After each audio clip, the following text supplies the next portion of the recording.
Mike James, and this is Parkitect. Really appreciate you watching today, and wanted to do something a little different. I've been giving a lot of tips and tricks on how to build buildings and do path covers, but I wanted to give you a general tips and tricks episode, Parkitect Secrets. These aren't really secrets, it's just, this is things that a lot of people play the game don't know about. Now the first thing is clicking here or clicking the building does the same thing. So your entrance or that button does the same thing. Now there's three buttons up here. One of course closes it. This one just makes it less opaque when you zoom off of it. I'm not sure how useful that is. This one here, the third one, is the real winner here. This is how you rename your park. I can't tell you, I played for a week and a half, maybe 2 weeks before I realized that's how you rename your park. Puts that name in the save game files.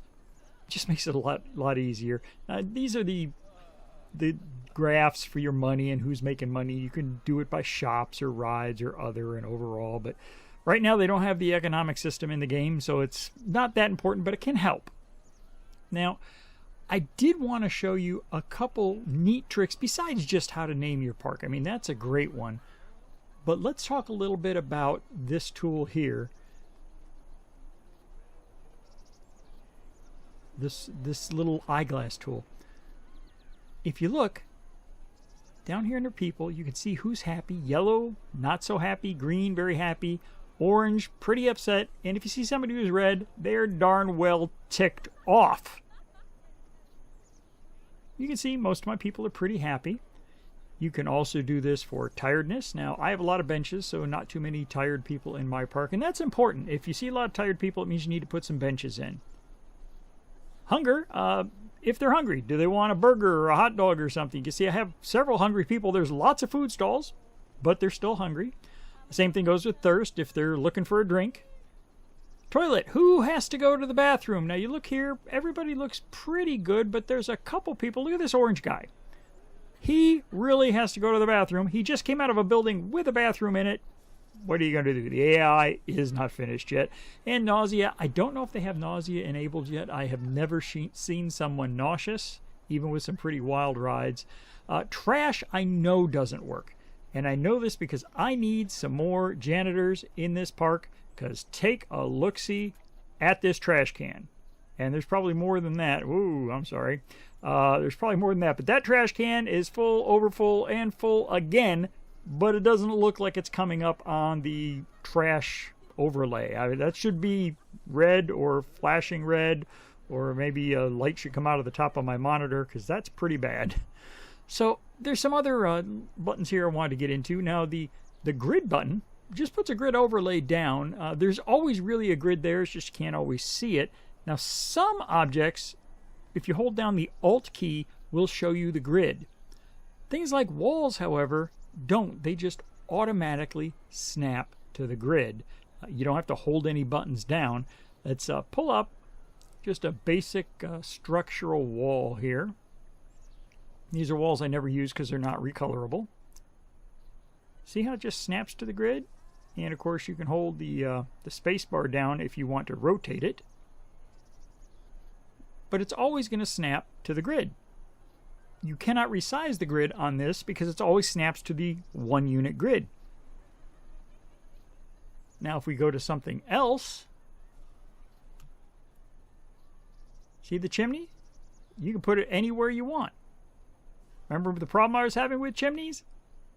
This is why. Now, if I hold down the Alt button, the chimney will snap to the selector grid. 1, this is the 1, the big grid, the main grid. 2, 3, and of course 4. You hold down Alt 1, 2, 3, or 4, and you can see that. Now, Alt 1 is very useful though because it puts it right in the center of the box. So if you have a building and you want your chimney right in the center, this is going to help you get there. Let's go back here. Let's talk about, it'll take the grid off, but let's talk about the underground view. Okay, there you are. There's an underground view. Not a lot going on, right? But let's say we take a path and we run that path over and then we go, well, we could go down. Let's go up. We go up, no problem, right? Go down. I'll go straight and then go down. Now we're underground. You see how it switched to the underground view automatically? That's convenient. And it works great. You can go down up to 2 units down, which is at 0. Ground level is 3. So I guess you can go 3 units down. So that's pretty cool. And as long as I'm still building the path, every time I go to build it, it'll go to there. But, well, let's see what happens when I take this path off. So I just click, right-click, and you can delete it all. I don't know why that one didn't go off, but there you go. Problem is, all that stuff is still underground. Click the underground button, and now we can delete it.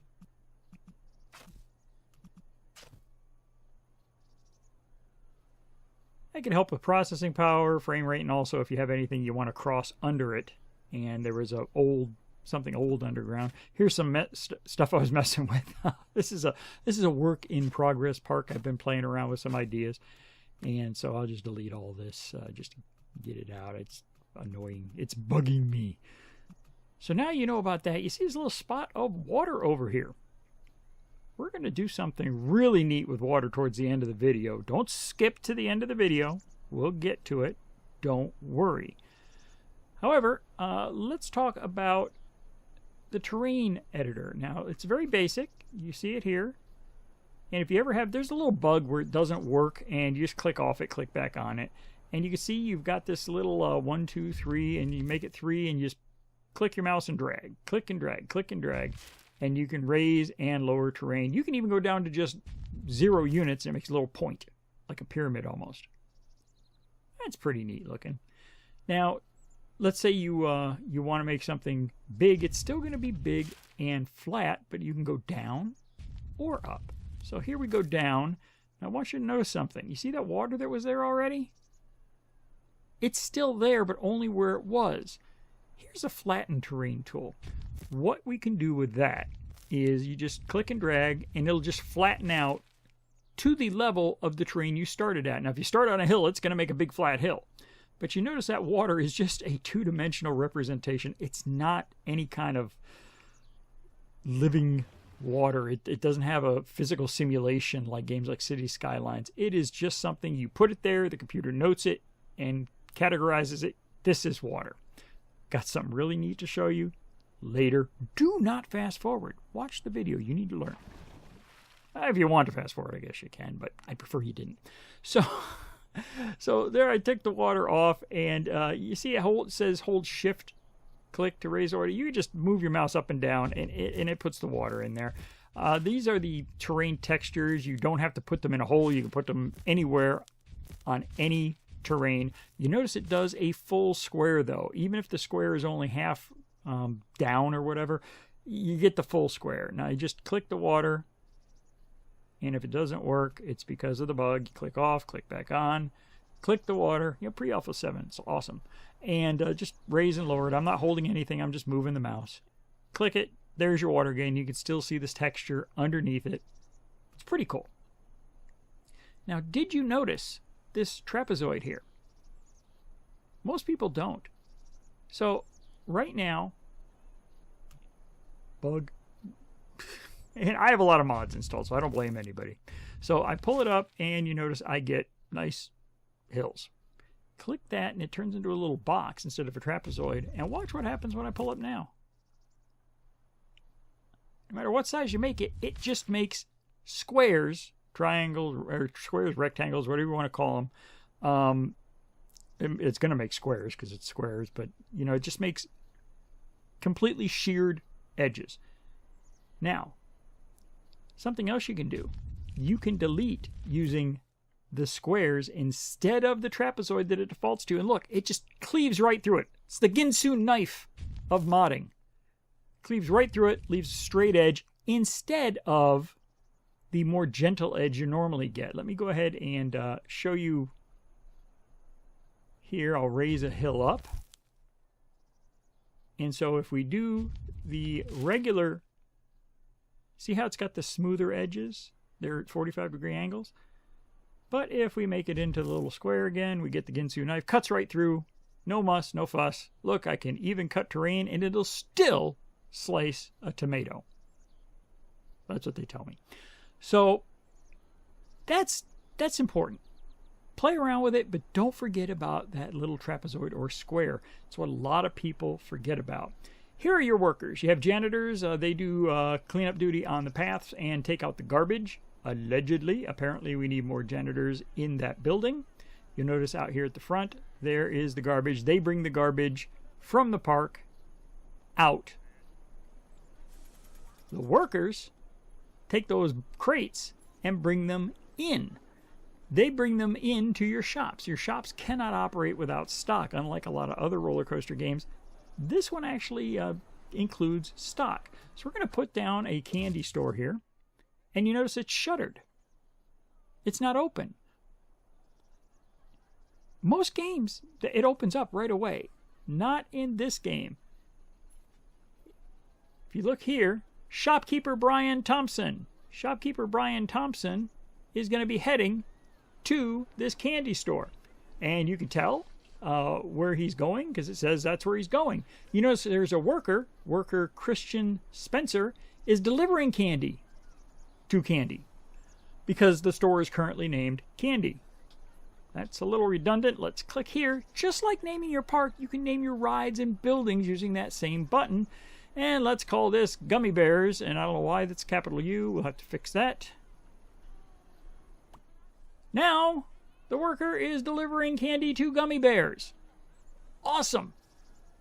So once he collects the crate, gets over to the Gummy Bear building, then that building will open up and the worker will be able to start selling candy, Gummy Bears.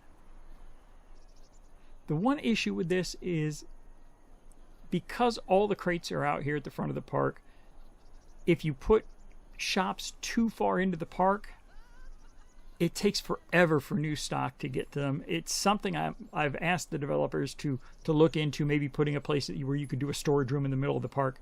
So just be aware of that. You want to make sure that if you're going to have, here he comes with the crate, if you're going to have a lot of shops and things in the middle of your park, you're going to need more workers because it just takes a long time. They don't walk very fast, and they won't use transportation. You can't, if you put a transport train, they won't use it.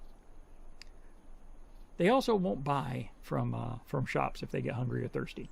So that's the basics of using the shopkeepers. Keep in mind, you also have entertainers and security. I think they just keep your people happy.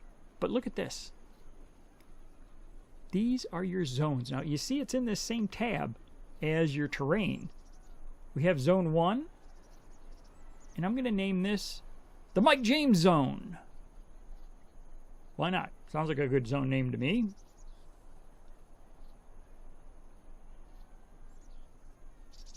Now, it's going to change the name here, but also on all the drop-downs. And the idea behind zones is you can assign workers to certain zones. That building there in the pink zone, the Mike James Zone, that building has a lot of shops in it. It's a 2-story building, and if you look, if I go to my workers, one of these workers is assigned specifically to the Mike James Zone. See that? The other 2 are just generic, and you want to have some generic workers because if you assign everyone to zones and one zone gets depleted of a lot of stuff, there's nobody extra. There's no people that can float over to that zone.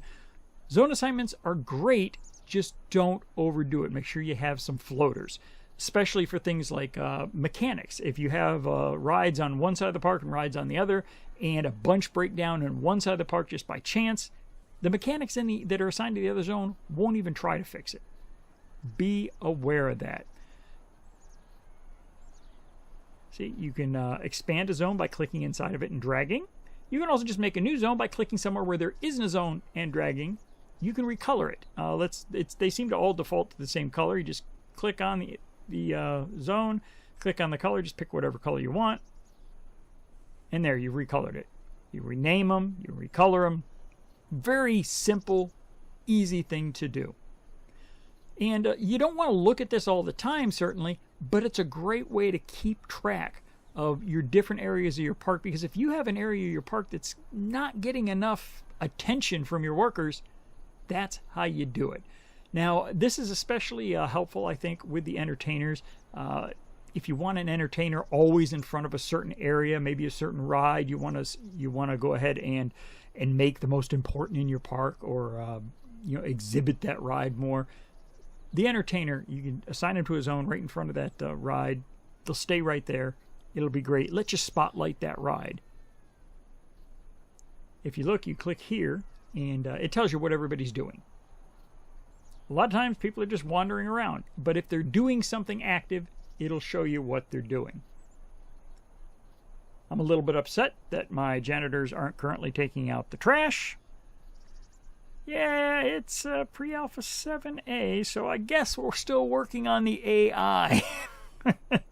I'll be honest, AI is one of the last things you want to spend a lot of time on, because you don't want to program AI before you have a complete feature set, because anything you add is going to completely change the way your AI has to work. So it's not surprising the AI is kind of bare bones right now. For this kind of game, the fun in it is making the park and watching the people, and AI is important once we get into the actual economics of the simulation, but for right now, it's fine just the way it is. But I did promise you something about the water, so let's shift click and pull up.